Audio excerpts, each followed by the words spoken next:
ஒரு பிரிட்டிஷ் அதிகாரியோட உயிரை காப்பாத்துறதுக்காக சாக்ஷாத் அந்த மீனாட்சி அம்பாலே எதுக்காக அர்த்தராத்திரியில வந்து அவரை காப்பாத்தினாங்க? மதமாற்றம் செய்ய வந்த பிரிட்டிஷ் அதிகாரி பீட்டர் பாண்டியனோட கதை தெரியுமா? அவரே அம்பாலோட சக்தியை பார்த்து வியந்து போயிருக்காரு, தலை வணங்கியிருக்காரு. அக்னி குண்டத்துல இருந்து பிறந்தபோது அம்பாலியே 3 மார்பகங்களோட பிறந்தாங்க. அந்த கூடுதல் அங்கம் எப்படி மறைந்தது? மதுரையை ஆட்சி செய்த ஒரு ராணி கைலாசத்திற்கு படையெடுத்து சென்று அது சிவபெருமானையே திருமணம் செய்து கொண்டார் என்று புராணங்கள் கூறுகின்றன. அப்படியானால் அந்த ராணி யார்? எல்லாத்துக்கான கதையை இந்த வீடியோல நம்ம பார்க்கலாம். வீடியோவை கடைசி வரைக்கும் பாருங்க.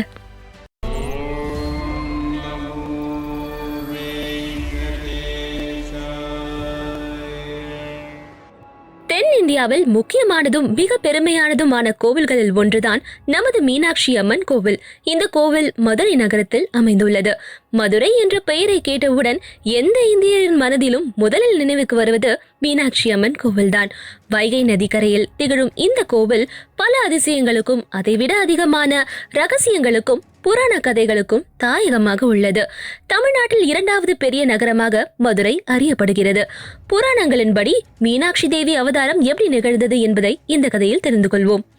பாண்டிய அரசு வம்சத்தை சேர்ந்த மலையத்வஜ பாண்டியன் மற்றும் ராணி காஞ்சனமாலைக்கு குழந்தை இல்லாததால் சந்தானம் பெற அவர்கள் சிவபார்வதிகளை மனமாற பிரார்த்தித்து ஒரு யாகம் நடத்தினர். அந்த யாக குண்டத்தில் இருந்து ஒரு பெண் குழந்தை அவதரித்தாள். ஆனால் அந்த குழந்தை சாதாரண பெண் குழந்தை போல் அல்லாமல் அசாதாரணமான அறிகுறிகளுடன் பிறந்தாள். அவளுடைய கண்கள் மீன்களைப் போல ஒளி வீசிக் கொண்டிருந்ததாக கூறப்படுகிறது. அதனால் அவளுக்கு மீனாட்சி என்ற பெயர் வைத்தனர். அவளுடைய கையில் திரிசூலம் இருந்தது. அவள் தெய்வீக ஒளியுடன் பிரகாசித்தாள் என்று புராணங்கள் கூறுகின்றன. மேலும் அவள் பிறந்தபோது 3 மார்பகங்களுடன் பிறந்தாள். இதை பார்த்த பெற்றோர் எங்கள் குழந்தை இப்படி அசாதாரணமாக பிறந்தது ஏன் என்று மிகவும் கவலைப்பட்டனர். அப்போது ஆகாயவாணி மூலம் ஒரு தெய்வீக வாக்கு கேட்கப்பட்டது. அவள் தனது கணவரை காணும் தருணத்தில் அந்த அசாதாரண அறிகுறி மறைந்து அவள் இயல்பான தெய்வீக வடிவத்தை பெறுவாள் என்று அந்த தெய்வீக வாக்கு கூறியது. இதனால் அரசரும் ராணியும் மன உறுதியை பெற்றனர். மீனாட்சி தேவி சிறு வயதிலேயே போர்க்கலைகளில் தேர்ச்சி பெற்றாள். அவள் தைரியமும் புத்திசாலித்தனமும் கொண்டு ஒரு சக்தி வாய்ந்த ராணியாக வளர்ந்தாள்.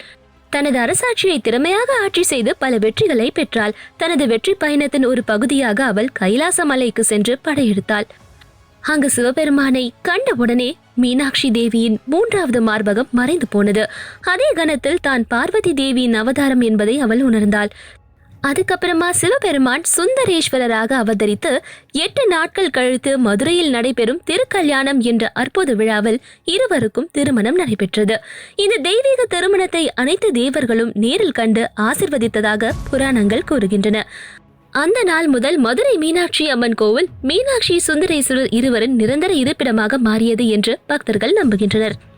மதுரை மீனாட்சி அம்மன் கோவிலில் ஒவ்வொரு ஆண்டும் நடைபெறும் திவ்ய கல்யாண விழாவை காண லட்சக்கணக்கான பக்தர்கள் வருகிறார்கள். இந்த மகா விழாவை அவர்கள் நேரில் தரிசிக்கிறார்கள். இந்த திருமணம் சிவனும் சக்தியும் ஒன்றாகும் ஐக்கியத்தின் அடையாளமாக கருதப்படுகிறது. அந்த நாளில் மதுரை நகரம் முழுவதும் தீபங்களின் ஒளியிலாலும் மலர் அலங்காரங்களாலும் பக்தி பாடல்களாலும் மங்கள இசைகளாலும் கொண்டாட்டமாக களை கட்டும்.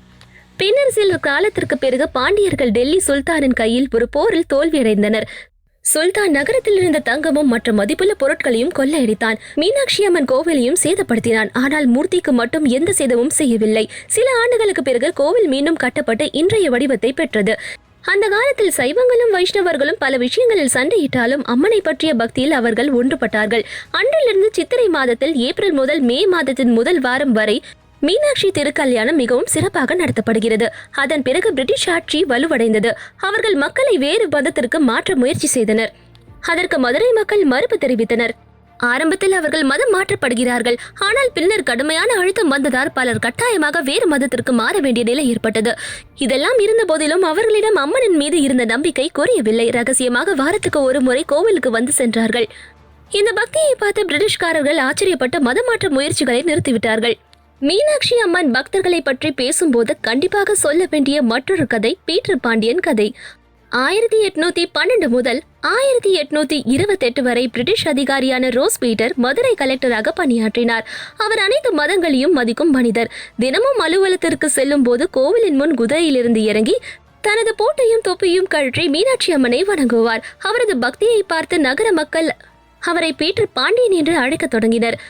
ஒரு நாள் பயங்கரமான புயலால் வைகை நதி பெருக்கெடுத்த இரவில் பீட்டர் தூங்கிக் கொண்டிருந்த போது கஜல் காலனியில் மணியோசை போன்ற ஒலி கேட்கப்பட்டது.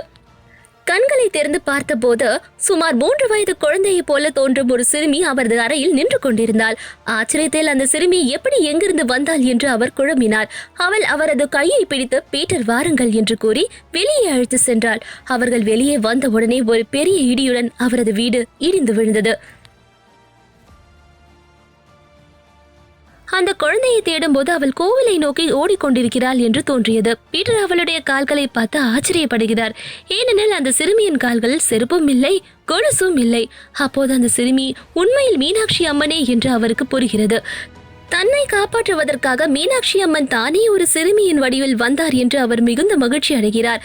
தனது உயிரை காப்பாற்றிய மீனாட்சி அம்மனுக்கு நன்றி இணையாக தங்க பாதுகைகளை உருவாக்கினார். பீட்டர் அவற்றில் தனது பெயரை பொறித்தார். அந்த பாதுகைகளை மிகுந்த பக்தியுடன் அம்மனுக்கு சமர்ப்பித்தார். இன்று வரை ஒவ்வொரு ஆண்டும் சித்திரை திருவிழாவின் 5ஆம் நாளில் பீட்டர் சமர்ப்பித்த அந்த பாதுகைகள் அம்மனின் பாதங்களில் அலங்கரிக்கப்படுகின்றன. பதவி ஓய்வு பெற்ற பிறகும் பீட்டர் தன் தாய்நாட்டிற்கு திரும்பாமல் மதுரையிலே தங்கினார். இப்படி பீட்டர் பாண்டியன் எங்கேயும் போகாம மதுரை மீனாட்சி அம்மனுக்காக அங்கேயே இருந்தாரு. அவரோட கடைசி ஆசை தன்னோட மரணத்துக்கு பிறகு தனது கண்கள் மீனாட்சி அம்மனை நோக்கி இருக்குமாறு தன்னை அடக்கம் செய்ய வேண்டும் என்று தனது கடைசி ஆசை விருப்பமாக கேட்டுக்கொண்டார். அவரது விருப்பப்படி அவரை செயின்ட் ஜார்ஜ் கத்தீட்ரலில் கோவிலுக்கு எதிரே அடக்கம் செய்தனர். மதுரை மீனாட்சி அம்மன் கோவில் திராவிட கட்டிடக்கலையின் சிறந்த எடுத்துக்காட்டாக திகழ்கிறது. இது சுமார் 45 ஏக்கர் பரப்பளவில் பறந்து விரிந்துள்ளது. இந்த கோவிலில் மொத்தம் 14 கோபுரங்கள் உள்ளன. அவற்றில் தெற்கு கோபுரம் மிகவும் உயரமானது. அதன் உயரம் சுமார் 180 அடி. ஒவ்வொரு கோபுரத்திலும் தேவதைகள், யக்ஷிகள், கந்தவர்கள் மற்றும் புராண காட்சிகளை காட்டும் ஆயிரக்கணக்கான வண்ணமயமான சிற்பங்கள் செதுக்கப்பட்டுள்ளன. இந்த சிற்பங்கள் கோவிலை ஒரு தெய்வீக உலகமாக காட்டுகின்றன. இந்த கோவிலில் சுமார் 33,000 சிற்பங்கள் உள்ளதாக கூறப்படுகிறது. 14 கோபுரங்களும் 2 பொன்னான விமானங்களும் உள்ளன. மீனாட்சி தேவியின் சிலை பச்சை மரகத ஒளியில் மிரளும் சக்தி வடிவமாக காட்சியளிக்கிறது. தேவி ஒரு கையில் மலரும் மற்றொரு கையில் திரிசூலமும் பிடித்தபடி நின்று பக்தர்களுக்கு தரிசனம் அளிக்கிறார். சுந்தரேஸ்வரர் லிங்க வடிவில் தரிசனம் அளிக்கிறார். இந்த கோவிலில் முதலில் மீனாட்சி அம்மனை தரிசிக்க வேண்டும். இது ஒரு சிறப்பு மரபாகும். முதல் பூஜையும் அம்மனுக்கே செய்யப்படுகிறது. தற்போது இங்கு 980 தூண்கள் உள்ளன. ஒரு முனையில் சத்தம் செய்தால் 80 மீட்டர் தூரத்திலும் தெளிவாக கேட்கும். கோவிலின் கீழே உள்ள நிலத்தடி சுரங்கங்களும் இன்னும் ஒரு பெரிய ரகசியமாக உள்ளன. அவற்றை யார் கட்டினர், அவை எங்கு செல்கின்றன என்பது இன்று வரை யாருக்கும் தெரியவில்லை. மேலும் ஒரு விஷயம் என்னவென்றால் அங்கு அம்மனை தரிசித்த பலரும் உடல்நலம் மேம்பட்டதாக கூறப்படுகிறது.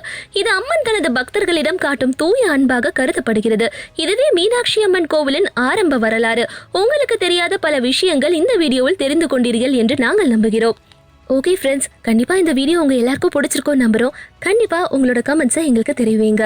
உங்களோட ஃப்ரெண்ட்ஸ் அண்ட் ஃபேமிலிக்கு இந்த வீடியோவை ஷேர் பண்ணுங்கள். நன்றி, வணக்கம்.